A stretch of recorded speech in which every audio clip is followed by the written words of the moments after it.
Kumusta? Magandang araw sa ating lahat mga ka-farmers, mga ka-viewers.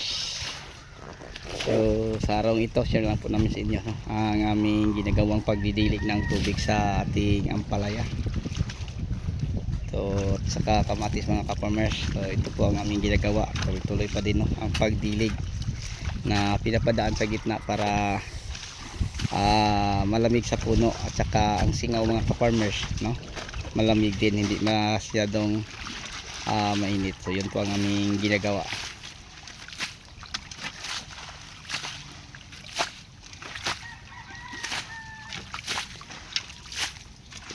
Kasi napakainit ngayon. Yan. So ganyan ang style namin magdilig pag ganitong panahon, and then nagsimula nang namunga ang ating ampalaya at saka kamatis. Pinapadaan na sa gitna. Kasi ang init ngayon mga ka-farmers ay pumalo na sa 36 ang temperatura natin. So ganyan kainit. So kawawa ang tanim pag hindi natin basain ang gitna.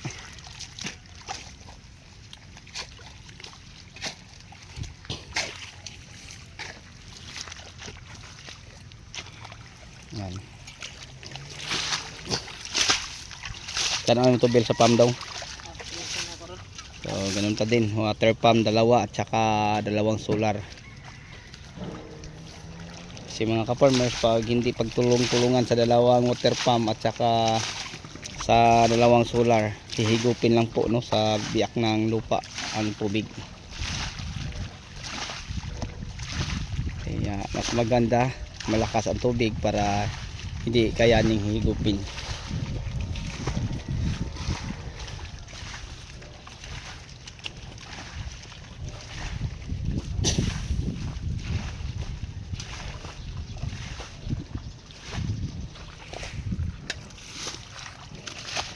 Talagang ganyan mga ka-farmers.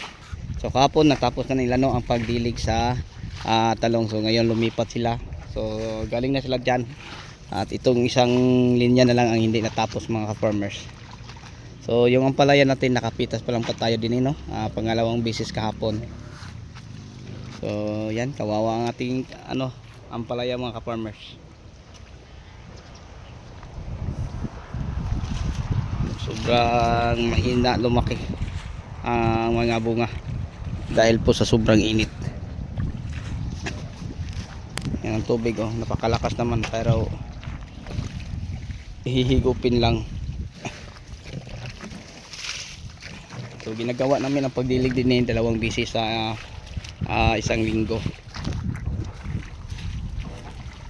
Tinitipid na namin mga ka-farmers, mas maganda yung tatlo dahil sobrang mahal ang diesel, mura lang ang gulay. Alam nyo kakapon, nakakalungkot ang presyo, tag 15 lang po per kilo kapag magdala sa bagsakan, and then ang ampalaya 30.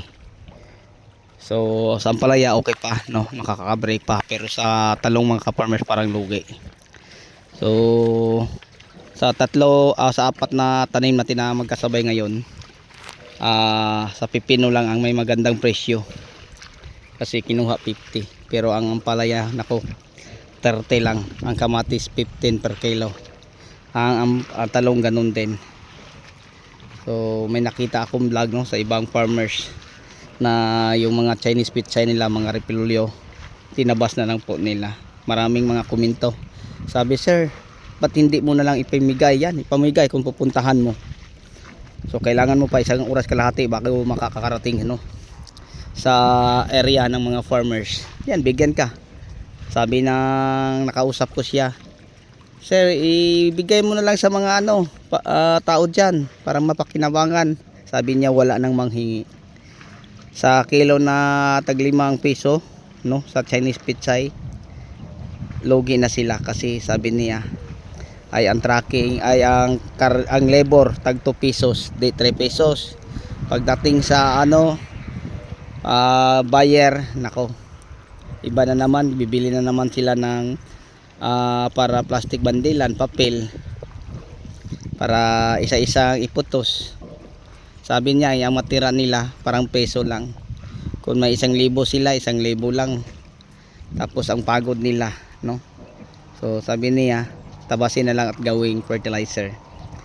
So pwede ibigay, sabi niya pwede ibigay, basta puntahan nyo 1 oras kalahati, pasan kayo 1 sako para may maulam may uwi.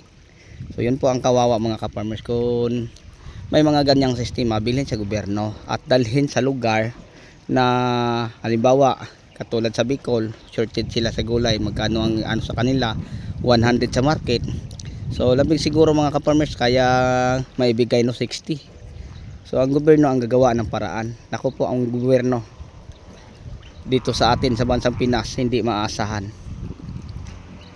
Mga ka-farmers, hindi sa pagmamayabang, dumating ang panahon na kawawa ang nasa mga Middle City. Okay lang naming mga farmers kasi pwede naman ka naming magtanim ng mga balanghoy, kamuti, mga saging, konting palay. Kasi sa amin sa probinsya, kagaya ko, may babuyan, may manukan, may mga alaga pang isda, pera lang ang wala. So kung pag-usapan natin na magugutom ang pamilya ko, hindi magugutom. So yun mga ka-farmers, share ko lang po sa inyo. Nang ibang lugar ako, bit-bit ko ang mga sariling tauhan ko sa farm. Kung huminto ako mga ka-farmers, ang kawawa kasi umaasa lang sila sa pagtrabaho araw-araw dahil may mga pamilya sila. Tsaka matagal na din sila sa atin. Kaya nga, laban lang pag halimbawa ay makaka-break pa mga ka-farmers. Ipagpatuloy, pero pag malugi na, pahinga.